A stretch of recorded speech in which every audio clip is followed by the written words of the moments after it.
Bike चोरी होइतिबा नै सिमुलिया थाना रे अभियोग पाई सिमुलिया पुलिस तदंत करथिबार जणा जायछि। सूचना अनुसार बालेश्वर जिला सिमुलिया थाना मैतापुर अंचल रे तली रुआ चलुथिबा बेले फुडण काम करिवा पई आसीथिबा 25 रु 30 जण मूलिया केनाल पाखरे थिबा नव खिलार को दुकान घरे रहुथिले। एमानक घर बालेश्वर जिला कमारगोड़िया सिंगला थाना बोली सूचना मिलिछि।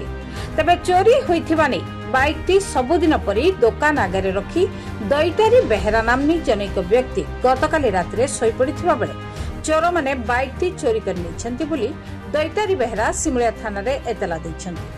पेट्रोलिंग सत्ते दिनकु दिन सिमुलिया अंचल रे चोरी बढ़िबार लागिछि। एथि प्रति पुलिस प्रशासन सजग रहिबा निमंते साधारण रे दाबी होछि।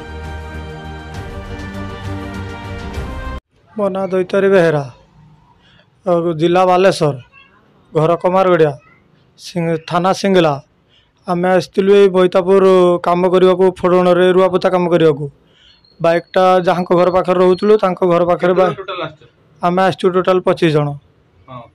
तो बाइकटा आनीलु काली राति से बाइकटा आम चोरी आम 22-23 दिन है से बाइक रखुचु।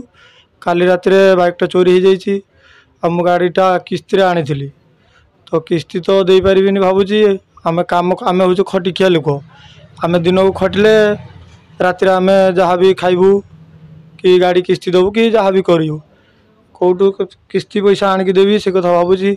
आ थाना को भी जाइए एफआईआर देके आसी थाना कहले बुझिकी कहे फोन नंबर दे आसी फोन करेंगे। राति आमर 12टार देखी तो 1 ରୁ 3ଟା भितर बाइक चोरी होती। हाँ थाना वाला तो कहले फोन करके जन।